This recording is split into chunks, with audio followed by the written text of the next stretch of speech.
ECU? R. Do you bleed purple and gold? Are you ready to hoist the colors? Hoist the colors! It's time for the most in-depth look into the world of ECU athletics. Welcome to Hoist the Colors with your host, Stephen Igo on 94.3 The Game. Watch the show live on Facebook and at 943thegame.com. Here's Stephen Igo. It's Hoist the Colors on a Thursday. We're one day away from East Carolina taking on the Tulane Green Wave in New Orleans. We'll preview that series here shortly with an old friend, Corey Gloor, once he's on the phone. We'll also check in around the American in baseball, look at the standings going into the weekend. We tried to do this last week, and it was a little early. May still be a touch early, but at least we have some separation in the standings. We kind of know some of the things in play, so we'll do that. We'll also get a ECU softball check-in as well, as the Pirates coming off a series win last weekend over Charlotte. How did that change the standings? What is their path going forward with their conference tournament? Spring football continues on with East Carolina. The Pirates will have their second scrimmage this Friday, and we'll preview that and also discuss the latest storylines with spring football, and maybe even talk some Masters as well. All right, we've got Corey Gloor standing by. He is the second former ECU baseball voice joining us this week, along with Scott Rogers. Corey, I know that's a big honor for you, so first off, welcome back, and secondly, how you doing these days? Was Scott Rogers on talking about this week? What was he bringing to the proceedings? He was actually in town for the Charlotte series, and it turns out the Pirates, they only play well when Scott Rogers is in town, apparently, in baseball at least. So they played well. We had to get him on the way back to Georgia as he was traveling back. So we just had to recap the weekend and see how his life is going as well, just as we like to check in with you every now and then. Well, thanks for making me the main course of the appetizer of Scott Rogers this week. I'm glad he's maybe doing well, and it's a pleasure to be with you again. Here I go. Absolutely. Corey Gloor, one of the best in the business, does a great job, obviously, calling sports and now doing it at Tulane. And Tulane baseball, Corey, 17-17 on the season, 4-5 in the league. They had a nice series win last weekend for losing this midweek to a solid Lamar team. Just how would you kind of sum up this season thus far for the Green Wave? Inconsistent. I think the record shows that. Now that the non-conference season did have some decent heavy hitters, it's one of the harder schedules Tulane's had in quite some time. And so visiting UCLA at the start of the year, 3 games at TCU, they played Mississippi State. They've still got a couple whoppers of midweeks here with 2 against Southern Miss. You got LSU on the schedule here too. The non-conference was loaded, and the ups and downs were prevalent as that went on, and that's kind of leaked into conference play here as well. Now the sweep at the hands of UAB, that teams turn out to be better than I think a lot of folks were anticipating. I know ECU already saw them.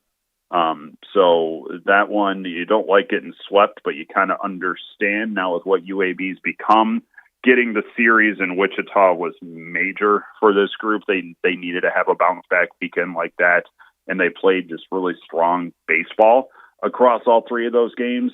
Getting that to stretch out over a longer period of time, that's been the main issue here for Tulane. They will look really good for 3-4 games like they did last week, and then kind of lay a bit of an egg in Lamar like they did on Tuesday. And so it's stuff like that I think has been a little bit surprising here for Coach Jay Ullman, that he hasn't seen the consistency that he thought this team would bring. The talent's there. They just need to still find a way to string it all together over a long period of time. Let's start on the pitching side, Corey, just as far as kind of the scouting report or what to expect this weekend. And the first thing that jumps out on the page is just the amount of guys who have started like anywhere between 4 and 6 games. And I guess it's similar to ECU. You do have a guy in Trace Sahajic who has started 8 games, so I guess has not performed how Tulane thought he would. We can get into that too. But how has the rotation been? Have they been kind of moving some pieces around? Have they had injuries? I mean, it seems like everybody's kind of going through some uncertainty in the rotation, including ECU.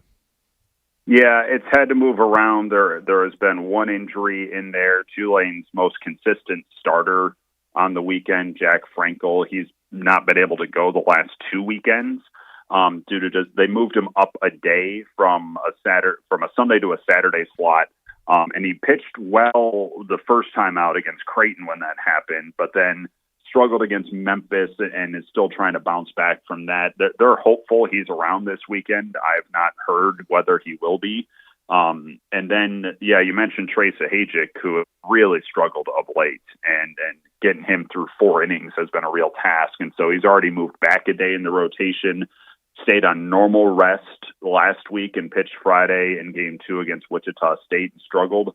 And so, obviously, I think Frankel's availability will determine the future of Sahajic in the rotation this weekend. 2 guys who threw last weekend that have gotten some opportunities in the starting role, both pitched really well. Jake Toporek was a conference honor roll selection this week because he was really good in game 1 against Wichita State. He was going to go 3 innings maybe, and he wound up pitching into the 6th. Because he was just locking them up, a left-hander who was an all-conference starter last year at Wagner.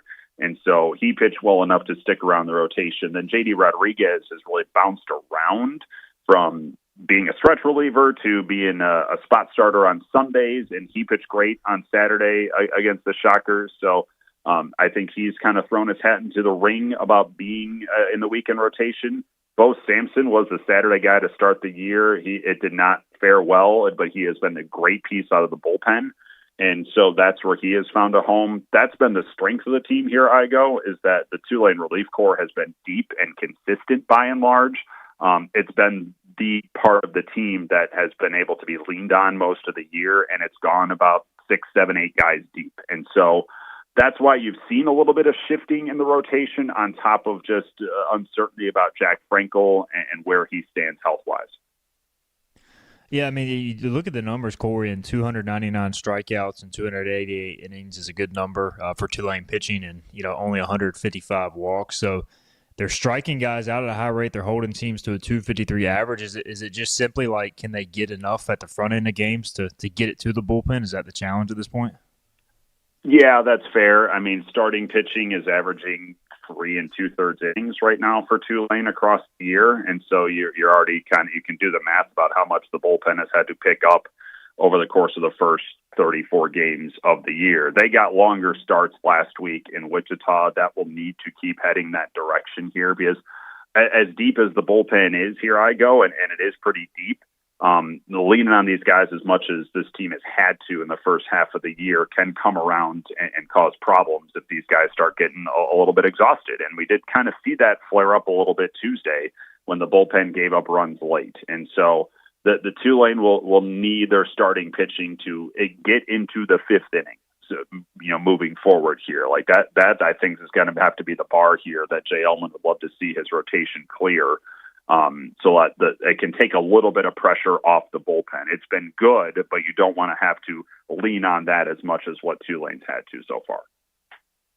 We're visiting with Corey Gloor, play-by-play voice for Tulane. Offensively, Corey, I see some familiar names here on this lineup, this offensive sheet. What has stood out about the Tulane offense to this point in the season? This has been the most confounding part of the whole thing here, It's the second worst hitting team in the league. Only Rice is worse right now at the plate.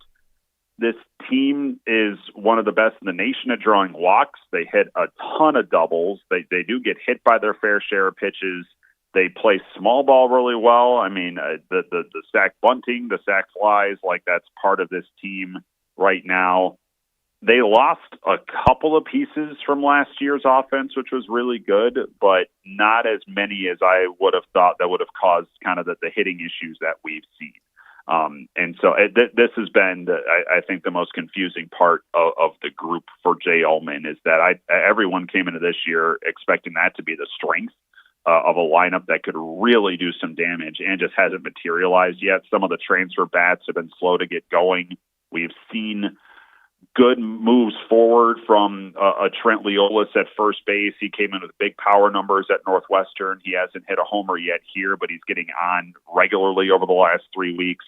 Ty Wood, a switch batter from New Mexico. He's been pretty solid during the course of the year. He started flashing some power of late, but the names that you remember from last year's team, it's really Jason Wax that has been the guy that has, I think, shown some major steps forward from what we saw last year. This kid, sophomore outfielder, was a freshman all-conference selection last year, preseason pick this year, and he's been on every game. He's on a 60-game on-base streak.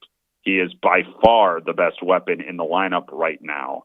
And finding the pieces around him to help him out has been taking some time. And so Akaike Harrison, the top of the order, has been decent, but he's struggled here of late. Tanner Chun has had to move down to the 9th slot because he's getting on base a ton. He leads the league in walks and being hit, but he's only batting 200. And so finding a spot where he can get on base, but he's not having to deal with guys in front of him in RBI scenarios, that's been kind of the trick for getting him going here. Hugh Pinckney at catcher, he's been kind of platooning with a new guy in Johnny Elliott. We've seen some decent things from them.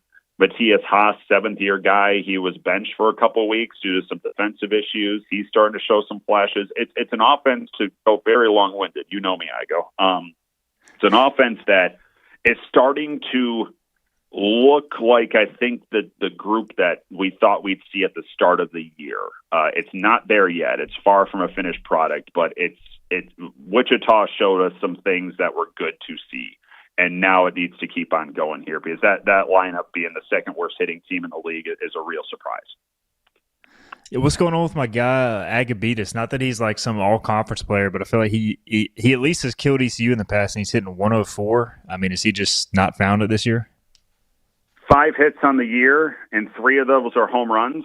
I mean, it's. I think the guy who's wondering what's going on the most is James Agabitis himself about just what's happening here, why he's still, frankly, in the lineup, and he's been at that third here for the better part of the last couple of weeks. Because he's got a pretty slick glove, and he's the only 4-year guy on the team. The hitting issues here are pretty wild, and I think he is kind of wondering what's going on here as well. When he gets a hold of them, they go a ways, but just getting a hold of them has been a total loss right now. And so, he's kind of, I don't know if they were expecting him to be a 300 hitter and giving them 12 home runs or anything like that. But him batting barely, he's hitting an interstate right now, and that's not expected. He's been playing great defense, and he's a pretty concerted leader of this team. Using his bat to be something that is regular is one of the pieces of the puzzle that still needs to be fit.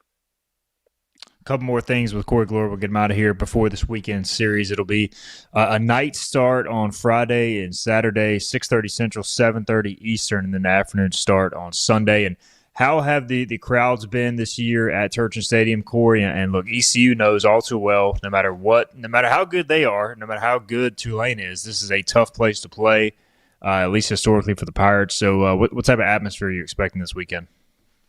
I mean, we've been pretty consistent with the crowds. We're regularly in the 1,800, 2,000 range, whether it's weekends or weeknights.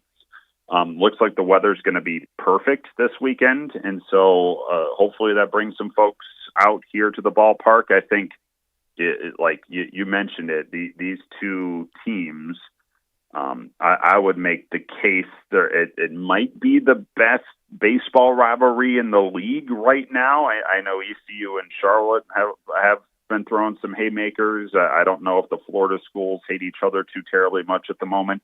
But when these two have just met, it's been pretty fully joined battles here. And whether it's been in New Orleans, in Greenville, or they have met in Clearwater a ton the last couple of years, these two always seem to bring the best out of each other in different ways. And so I think for the Tulane side of things, that's definitely the hope for a team that has shown some flashes of being a really strong-footed, top-of-the-league type contending team, but it hasn't been there throughout the course of the year. So it's not something that Jay Ullman would like to bank on, that seeing ECU fires up the juices fully again here. But I mean, the records and the recent history speak for themselves about just what these two have been when they have played each other.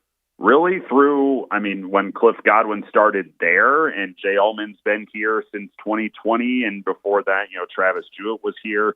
That these have just for 10 years now, these matchups have always been pretty fun to watch. And so that on top of what hopefully will be a good crowd here. We've had Paul Giamatti show up at a couple of our games here of late. He's in town filming a movie, and so he's just shown up to games and started watching. So we'll see if he's here this weekend. But yeah, I mean, it's you don't want to do the throw the records out thing when it comes to these teams, but just whenever these two teams collide, there's always something special that seems to happen. And kind of going off that, I wanted to ask you, Corey, as well, as a former broadcaster, obviously, of ECU baseball, just what's it like, doing your job? I'm sure you try to take the emotion out of it, but on a weekend like this, when the Pirates come to town, is it a little more unique just covering ECU from the other side and calling a game against them every time they roll into town versus maybe, an FAU or a Memphis or something like that? Just what's it like kind of anytime the Pirates roll into New Orleans? Yeah, it's a little bit more unique. I mean, I hear from my good pal Stephen Igo about doing stuff like this, and so it always brings up I'm talking to more folks today in Greenville, and so yeah, there's always that. I mean, the number of people that are now associated with this baseball program when I was there are dwindling pretty far. In fact, there's no players anymore that are on this roster. Riley Johnson was the last guy that I overlapped with. And he graduated, obviously. But you obviously got the coaching staff. You got Cliff and Jeff and Austin Knight. Then you got 3 former players that are on the staff here, too, that were players when I was there. And I would imagine at least 2 of them are making this trip. I'm not sure if Jake Agnos will be making the journey. But so, yeah, like that obviously brings up memories. And, I mean, at this point, I'm old and cranky enough where – it's been 5 years. This is where I'm entrenched, and I'm very much olive and blue. But seeing familiar faces that mean a lot to me, that have helped me get to where I am here right now, that this is always special for me, especially when it comes to baseball, because that's obviously the program that I was around and was with for 6 years in Greenville. So yeah, it's always a slightly different weekend. It's getting less and less so as the years go on because I'm getting older, and the number of familiar faces starting to dwindle right now in that program, but there's still a few. Corey Gloor, well, it's always special to talk with you, man, no matter the circumstances. So I appreciate the time. Have a good call this weekend. Hope we get some entertaining baseball on both sides, but we appreciate it, man. Igo, you're a wonderful human being. Thank you. I don't know if I believe that, but I do appreciate you saying it on the air. That is Corey Gloor, one of the best. He'll be on the call this weekend for Tulane, ECU at Tulane, 3-game series in conference play this weekend in New Orleans. All right, we'll get a break in. We'll come back. We'll take a deeper look at those American standings, look at the potential ramifications of this weekend and other action around the league. That and more next. You know what the problem is with standard belts? Usually you have to choose between too tight or the opposite, too loose. But with Anson Belt and Buckle, you don't have to choose. We got rid of the holes and instead have a track system designed for micro-adjustability. That way you can enjoy a perfect fit every time. Anson Belt and Buckle. Find your perfect fit today.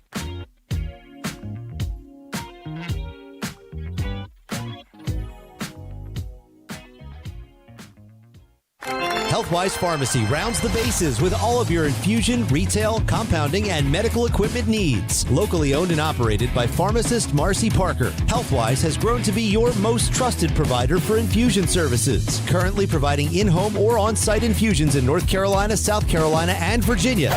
Visit Healthwise Pharmacy at 615B South Memorial Drive or call 252-295-0059 to speak to a patient service representative to find the option that best suits your needs. The best burgers around. Everyone loves a thick, juicy, and fresh burger. Tiebreakers does real burgers better than anybody. And don't forget about the cheese sticks, fresh salads, and more. So don't just go to any burger-themed restaurant chain. It's time to break the chain and eat local. Tiebreakers, burgers and sports at its best. Go Pirates! Arrgh! In this age of globalization, we've learned that bigger isn't always better. Ever tried to get phone help from a big corporation from a real person? Right. That's what's so nice about Phelps Chevrolet. After more than 50 years serving our community, Phelps remains family-owned and operated. Mike, Daryl, Wave, West, Alan, and Clay deliver hometown service and integrity, same as always. They share your experience, they share your values, and they are ready to help with any motoring need. Come get you one. Daughtridge Gas and Oil has been your dependable propane supplier for 95 years. Their trained technicians can service and properly install all your propane and natural gas appliances. Plus, Daughtridge Gas and Oil is your backyard expert with fire pits, grills, smokers, and more, including quality outdoor furniture at their Greenville Patio and Hearth Shop at 1901 Charles Boulevard. Go by and see the knowledgeable staff at Daughtridge Gas and Oil for propane delivery or call 756-1345.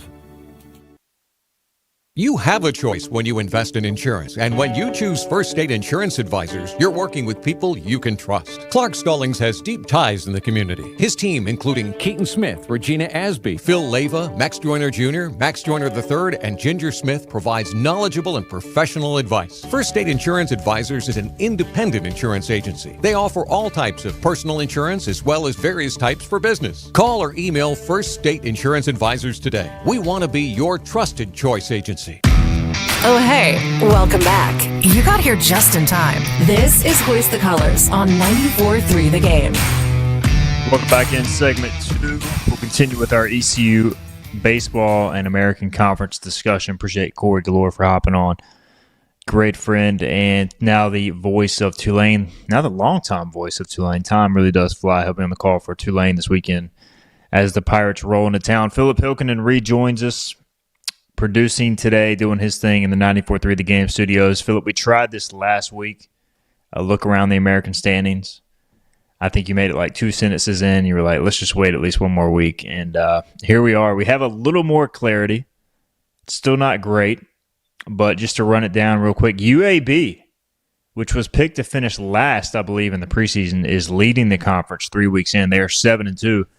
The only 2 losses they have in conference play are to East Carolina. They have swept 2 series to go to a 7-2 mark in league play. ECU and UTSA are tied for second at 6-3. UTSA, of course, has the tiebreaker by virtue of winning the series a couple weeks ago. USF and Wichita State are tied for fourth at 5-4. And then you have Rice and Tulane tied at 4-5. Charlotte and Memphis tied at 3-6. And FAU, which has lost 6 games in a row, bringing up the rear at 2-7. And just as a reminder, that's 10 teams I just ran down. Only the top 8 make the tournament. So as I run down those standings, Philip, does anything jump out to you this early in the proceedings? Yeah, obviously the fact that UAB 7-2 haven't lost a game at all since they were here in Greenville. If Correct. They did, okay, I was about to say, unless they lost their midweek last this night. week. Okay, did they lose their midweek this week? Okay, yeah.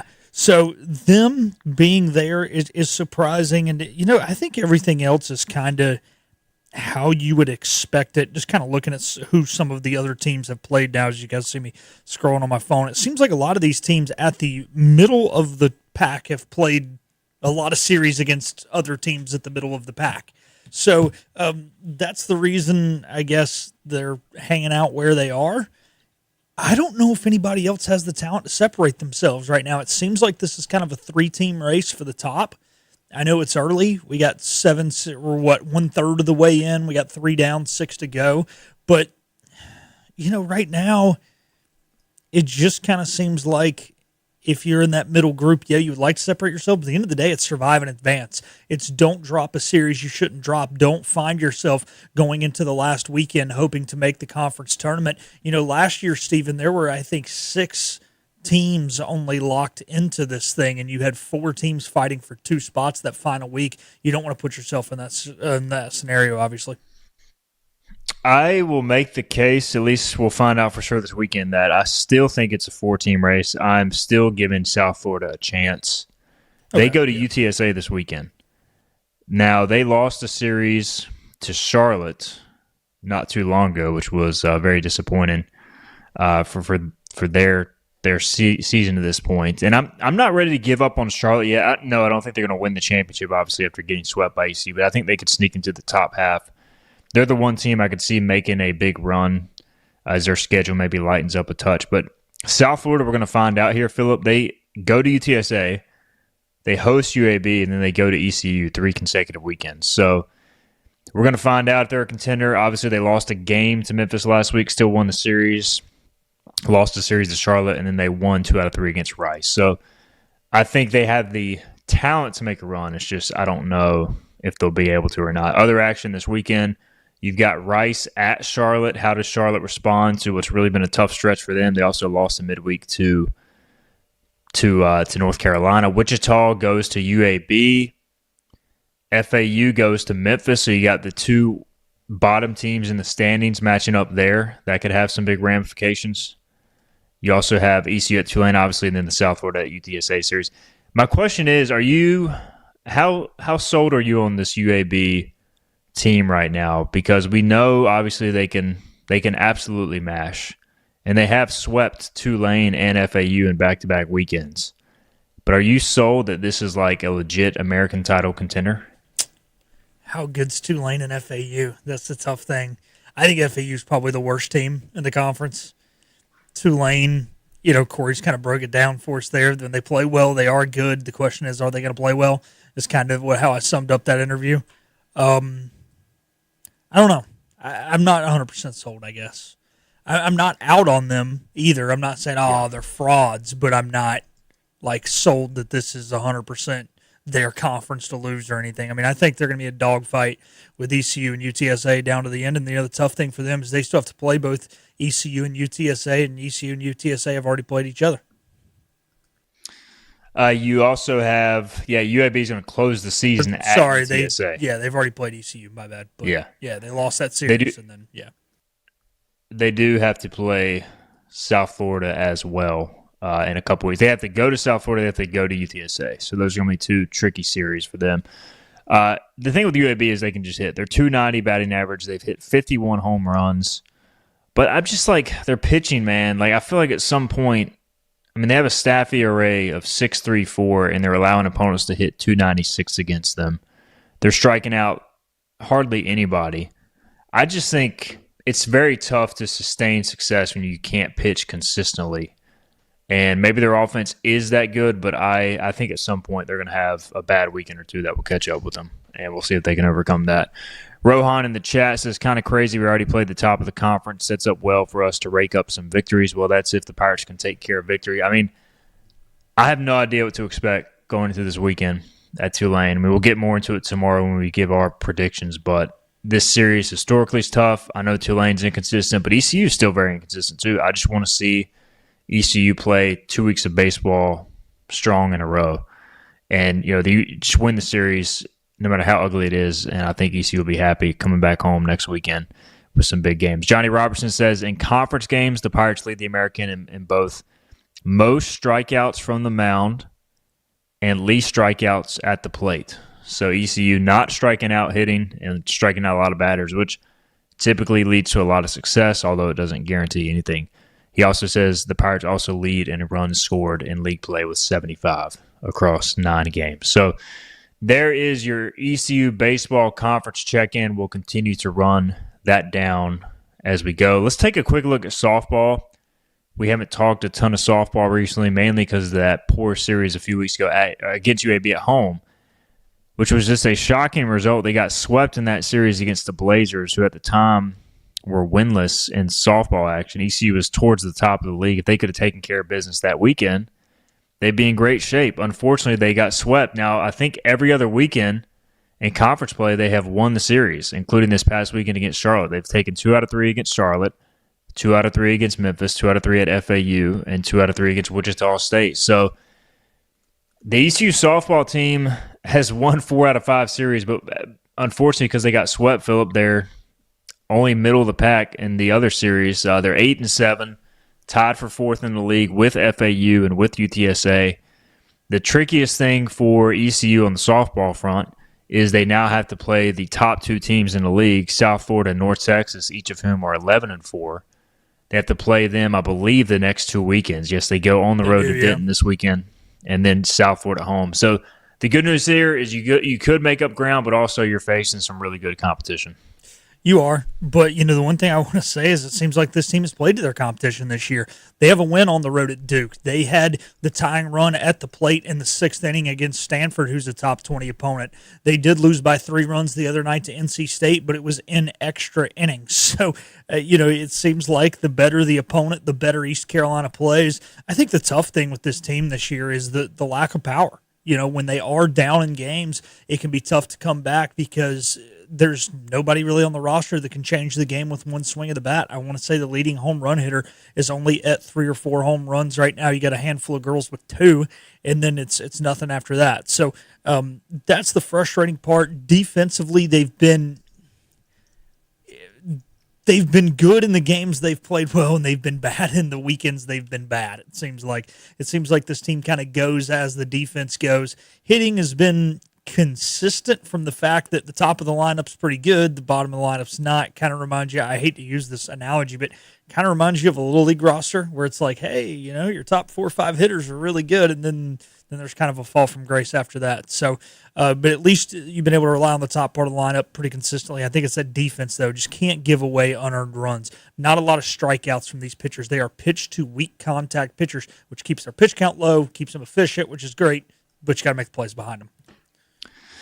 Shane Winkler's club is sitting currently 89th nationally in the RPI as of yesterday and 24-18 overall. Again, I mean, that one UAB series, they were almost in at-large contention until that. So, if you go out and you win the next 2 series against teams like North Texas and against, other good teams, North Texas at 91 in the RPI right now, and then South Florida, which was one of the top teams last year, one of the top teams coming into the year, they're 41st in the RPI in softball. So, you go out and you win these next 2 series, you can get yourself maybe back on the bubble, potentially the Pirates, then close at Tulsa and UTSA. Tulsa having an up and down year, UTSA right with them in the standings. So ECU still has a lot of control here, and obviously the higher you finish, the more you get to go deeper into that conference tournament without having to play a game. So still worth following there. Have you seen Emma Jackson's stats for Missouri, by the way? I looked that up while we were talking. No, I do want to tell you, or I do want you to tell me, but I also want to mention some tough midweeks to boost the RPI. Still got Duke, still got State, still got Carolina. So, I wanted to mention that now. Yes, to you for Emma, I have not seen her stats. So Emma Jackson has not played since February 28th. She's hitting 167, no home runs, no extra base hits for Missouri. She transferred out. Is she hurt? So I don't know if she got injured or what, but it looked like she was not a full-time player even leading into that absence. So I don't know. I'll try to research maybe during the break, but it just goes to show you the grass is not always greener, Philip. No, apparently, it's not. Especially I'm trying to look this up to see if we can figure it out here. If there is an injury thing written, I'm going to go to her profile here to see if they put anything. But yeah, that's rough. And, I mean, maybe if she was not going to play a lot, I don't know the exact rules on medical redshirting. Maybe she got injured and she could save a year of eligibility. I don't know. But that's just interesting that obviously she was a phenomenal player at ECU, all-conference, even an All-American caliber player statistically, struggled at Missouri. So just wanted to mention that. Thought it was interesting as I looked it up when we were talking softball. Let's get a break in. We'll come back. We'll talk spring football. Pirates going towards their second official scrimmage. That'll be tomorrow. We'll discuss what we want to see and more after this. This is about you, your family, and the health of all who live in Eastern North Carolina. This is about the transformation of a health system into something more powerful and more human. About creating new ways to treat disease and keep you well. This is about ECU Health, which is to say, it's really all about you. ECU Health. Minds, hearts, purpose. You have a choice when you invest in insurance, and when you choose First State Insurance Advisors, you're working with people you can trust. Clark Stallings has deep ties in the community. His team, including Keaton Smith, Regina Asby, Phil Leyva, Max Joyner Jr., Max Joyner III, and Ginger Smith, provides knowledgeable and professional advice. First State Insurance Advisors is an independent insurance agency. They offer all types of personal insurance as well as various types for business. Call or email First State Insurance Advisors today. We want to be your trusted choice agency. Acre Station Meat Farm, along with Lane Angus Beef, bring you Farm to Fork Beef. Stock your freezers now with affordable beef boxes, just in time for the grilling season. Farm to Fork Beef brings quality local beef to your family. From your traditional butcher shop, Acre Station Meat Farm. Come on down to Acre Station Meat Farm and find out why we're #1 in fresh cuts and friendly service. Acre Station Meat Farm, Highway 32 North, Pinetown. In Eastern North Carolina, people appreciate things that are straightforward, honest, and dependable. For decades, our team has focused on cutting through insurance complexity for the communities we serve. And now, we're bringing that same mindset to our name. We're Flatlands Insurance Group, a simpler name that reflects the same local team, the same values, and the same commitment to the great communities we feel blessed to be a part of. Flatlands Insurance Group, your whole world is covered. At National Finance, we're all about hometown support, just like ECU football. National Finance helps us win on and off the field. They've got your back when you need it most. Fast, easy personal loans for life's big plays. And just like us, they're committed to Eastern North Carolina. National Finance, proud supporters of ECU Athletics. Visit nfcmoney.com for loans as fast as today. Make every day electric on the Kawasaki Electro 20 electric balance bike. Maximize the fun with long run times, impressive top speed, and Kawasaki build quality. Easy adjustability and smooth handling make everyday riding more enjoyable. And the standard MTB type tires provide off-pavement capability. The Kawasaki Electro 20 is the electric balance bike that's built to rip. Go to Ron Ayers Motorsports, Memorial Drive north of the airport, Greenville.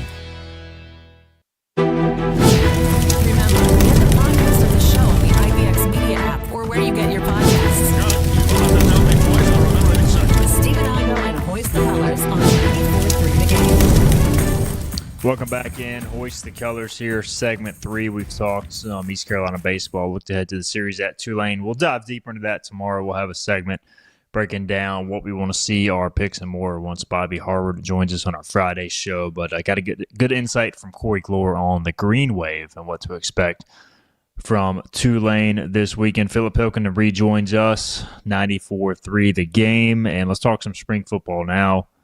Philip, as we talked to Jordan Davis, Jordan Hankins earlier this week. We kind of dove into some of the, just general thoughts coming out of those pressers, but I do want to talk maybe a little bit more about the X's and O's and just kind of the specifics. We'll start with Jordan Davis. I thought it was interesting. I wrote a story on this. He mentioned, the comfortability that it gave him to bring running back Ashton Gray and Landon Sides from North Texas with him. He also mentioned Ray Joseph as a guy who is, at this point, a clear and obvious candidate to get the ball a lot. I think based on talking to Blake Carroll, also Jordan Davis, like a guy who's going to make plays after the catch. He mentioned Brock Spalding being one of the toughest players. You asked him about offensive line depth and moving those guys around. So, he did ask a couple times. He's like maybe leaving guys out, but even asked me for like an extra running back that he maybe wasn't mentioned. But it seems like they at least have some early candidates halfway through spring practice that they feel pretty good about offensively, which is obviously better than the alternative, not knowing who you may be throwing the ball to. Yeah, it seems like, obviously, starting jobs and playing time is earned. It's not given. And I still think there's a lot of guys who have to earn truly that starting job. But I think it's one of those where it's like, who's going to emerge to be great? Who's going to emerge to be the guy that we can't put on the bench? It's not like, well, these guys suck.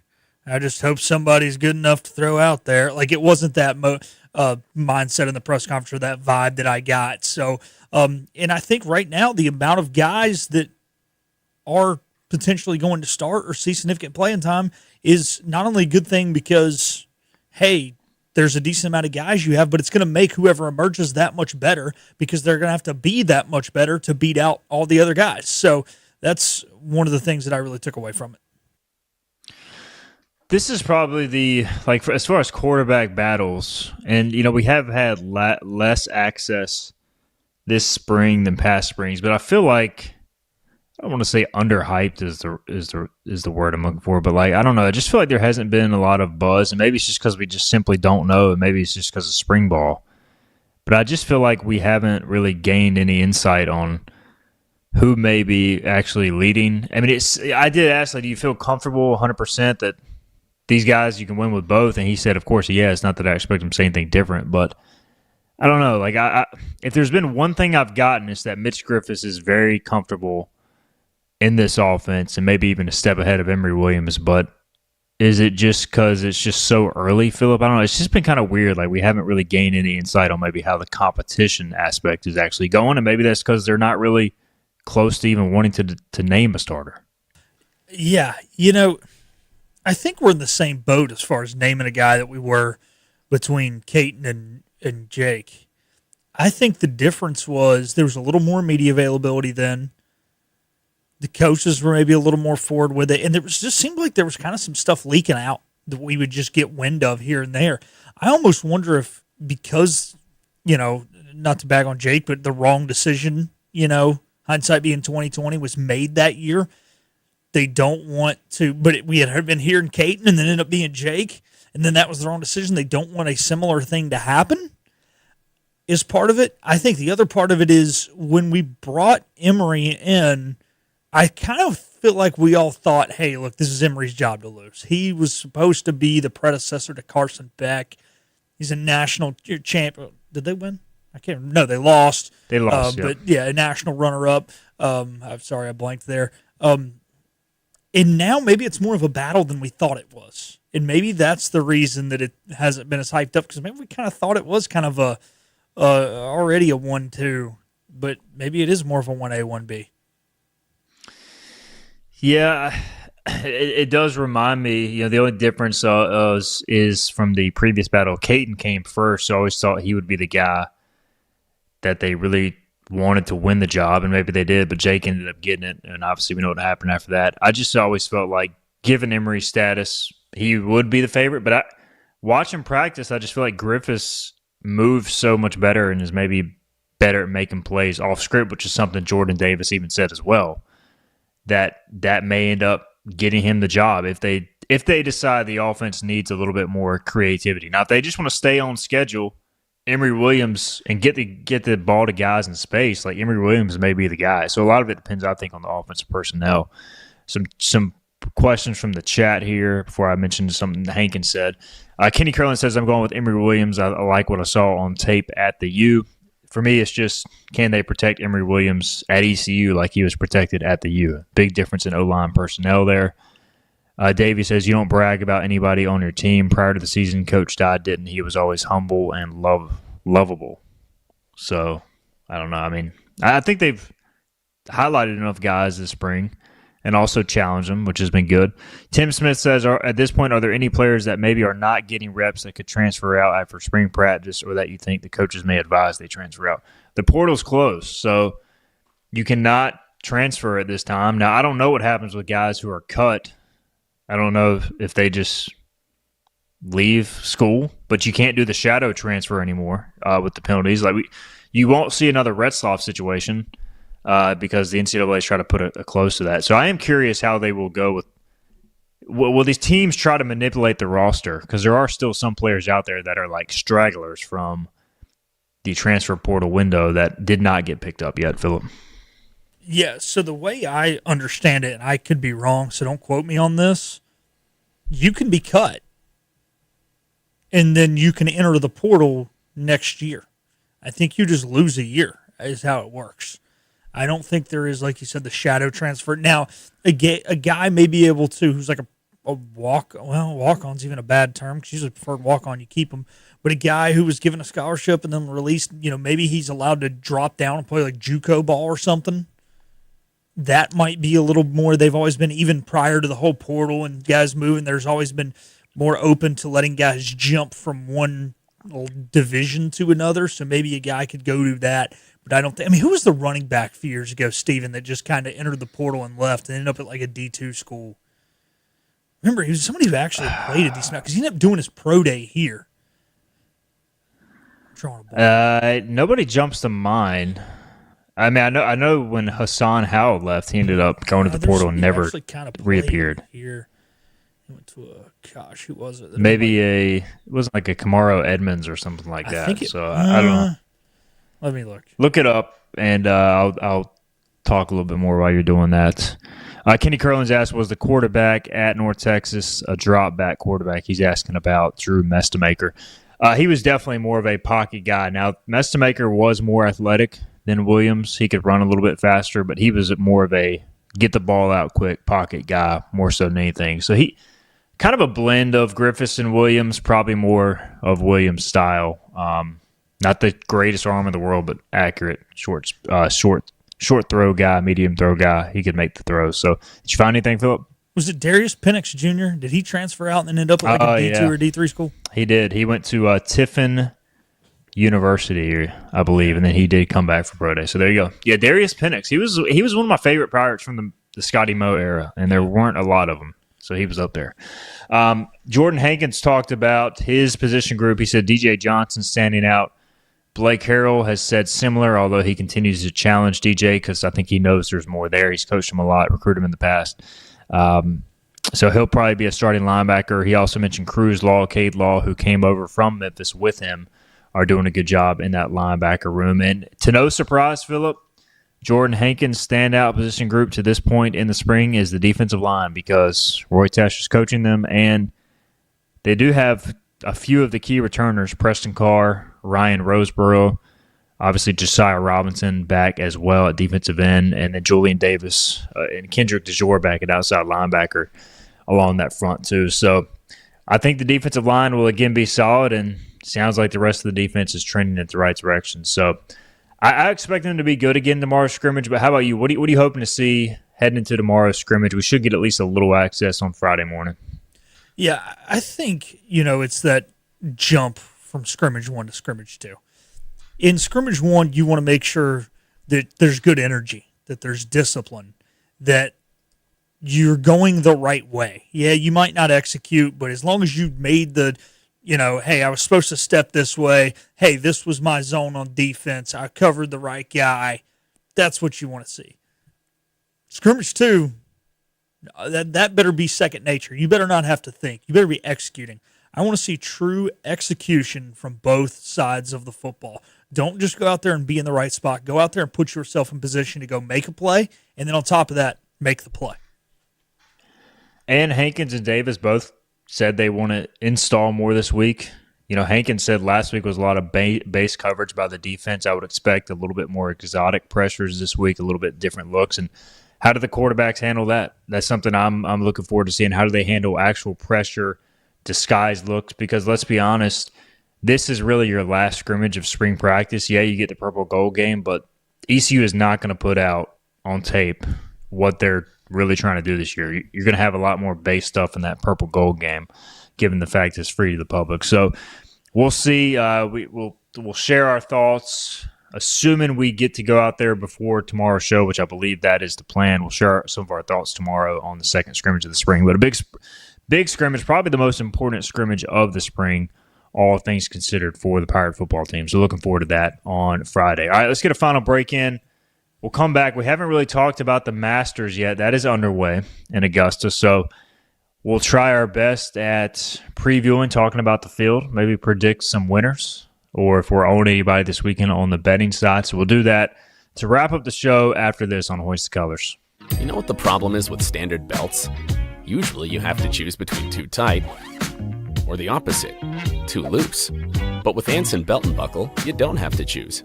We got rid of the holes and instead have a track system designed for micro-adjustability. That way you can enjoy a perfect fit every time. Anson Belt and Buckle. Find your perfect fit today.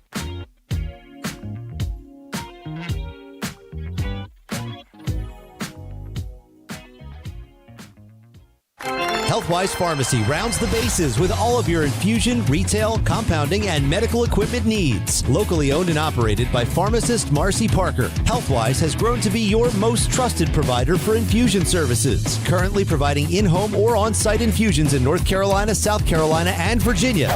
Visit Healthwise Pharmacy at 615B South Memorial Drive or call 252-295-0059 to speak to a patient service representative to find the option that best suits your needs. The best burgers around. Everyone loves a thick, juicy, and fresh burger. Tiebreakers does real burgers better than anybody. And don't forget about the cheese sticks, fresh salads, and more. So don't just go to any burger-themed restaurant chain. It's time to break the chain and eat local. Tiebreakers, burgers and sports at its best. Go Pirates! Arg! In this age of globalization, we've learned that bigger isn't always better. Ever tried to get phone help from a big corporation from a real person? Right. That's what's so nice about Phelps Chevrolet. After more than 50 years serving our community, Phelps remains family-owned and operated. Mike, Daryl, Wave, West, Alan, and Clay deliver hometown service and integrity, same as always. They share your experience, they share your values, and they are ready to help with any motoring need. Come get you one. Daughtridge Gas and Oil has been your dependable propane supplier for 95 years. Their trained technicians can service and properly install all your propane and natural gas appliances. Plus, Daughtridge Gas and Oil is your backyard expert with fire pits, grills, smokers, and more, including quality outdoor furniture at their Greenville Patio and Hearth Shop at 1901 Charles Boulevard. Go by and see the knowledgeable staff at Daughtridge Gas and Oil for propane delivery or call 756-1345. You have a choice when you invest in insurance, and when you choose First State Insurance Advisors, you're working with people you can trust. Clark Stallings has deep ties in the community. His team, including Keaton Smith, Regina Asby, Phil Leva, Max Joyner Jr., Max Joyner III, and Ginger Smith, provides knowledgeable and professional advice. First State Insurance Advisors is an independent insurance agency. They offer all types of personal insurance as well as various types for business. Call or email First State Insurance Advisors today. We want to be your trusted choice agency.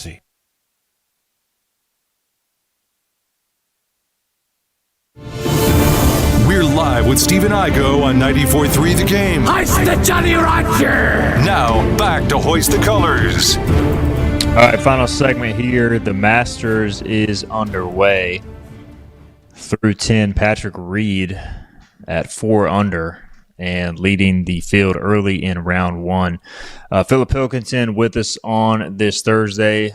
Where does the Masters fall? I mean, I feel like even as I wouldn't even consider myself a casual golf fan. Like, I'll watch the majors, but I definitely tune into the Masters. How about you? Like, where does it fall on your must-watch sporting events? Oh, Sunday for sure. You know, I would say a little bit more than a casual golf fan. I tune in, from the beginning of the season till the end of the FedEx Cup playoffs. I probably at least tune in more tournaments than I don't tune in. And I'm not saying I sit there and watch it for 4 or 5 hours, but, tune in for a few minutes here, especially if it's coming down and I see it's going to be close on Sunday. But the Masters, yeah, I'm definitely watching Thursday, Friday. Saturday is one of those days. It's like, they're already in the format where the leaders are the last group, but they're not, they're not handing out a trophy. Whereas I feel like Thursday and Friday, you're kind of whittling guys out with the cut and just seeing how the course is playing. So I kind of casually watch Saturday and then I'm locked in on Sunday. It is tough to beat Sunday at the Masters, the build up with the final groups and Jim Nance on the call. It is special. Scotty Scheffler, unsurprisingly, was the betting favorite going in at plus 550. John Rahm, second. Bryson DeChambeau, third. Rory McIlroy, who won it last year, plus 1,300. Fourth, Xander Schauffele at plus 1,500. A lot of people on Ludwig Aberg. Is it Oberg or Aberg? Oberg. Ludwig Oberg. Oberg. At plus 1,700. Cameron Young, Matt Fitzpatrick, Tommy Fleetwood. Fleetwood also a good start today as Cam well. Young, He's so minus much. 3. Yeah. So, I don't know. Did you put any bets on anybody? You watching anybody closely this weekend? Any dark horses? I didn't put any wagers on it. One of the guys that I'm interested to see how he does is Chris Gotterup. He's the number 11 player in the world. This is his first Masters. Only 3 times has a player won in their first time to Augusta, the first time being the first year, the second time being the second year, and then it did happen in the late 70s. So really only truthfully one guy coming in against a full experienced field has done it as a rookie, but he's number 11 in the world. He's playing really well. Also looking for any of those left-handed golfers who are really good iron players, a guy like Akshay Bhatia, who's been playing well of late. Also, J.J. Spahn has been up and down throughout the last few years, but it seems like when he gets hot, he stays hot, and he won last week at a similar style golf course. Only 3 golfers have ever won back-to-back Masters: Jack Nicklaus, Nick Faldo, and Tiger Woods. In 2001, 2002, any chance Roy does it again? He's going to have to start striking the ball a little better. He did just go under par with a birdie at the 7th, but I think it was the 7th. Might be on 8, or might have just finished 8. But right now he's not getting off the tee box very well. The good thing is it's a second shot golfer's golf course, and he's been able to scramble okay today. But really, his whole group, these 2 featured groups they've got on, every time I look up, they're hitting a patron. It's like watching ECU baseball. It's like, oh man, hit batter, hit batter. Final thing, did you see DeChambeau's using the 3D golf club? Like, what in the world is that? Yeah, the printed golf club? Yeah. Is he just doing this just to get headlines? Yeah, for his TikTok channel, I guess. Yeah, maybe he can finally close at a big stage and he won the U.S. find a Open way to a couple years ago here in North Carolina. Masters a different animal though, with the pressure. I mean, I would like to see him do well. We'll see how the weekend unfolds. We'll get more into that tomorrow as well. Want to get a little Masters talk in to close the show. Friday, we'll be joined by Bobby Harward. We will make our Tulane series predictions, talk some Masters, MLB, a little bit of everything as well. We'll see you then. Shout out Philip Pilkington and Corey Gloor for their time on the program today. We'll see you tomorrow.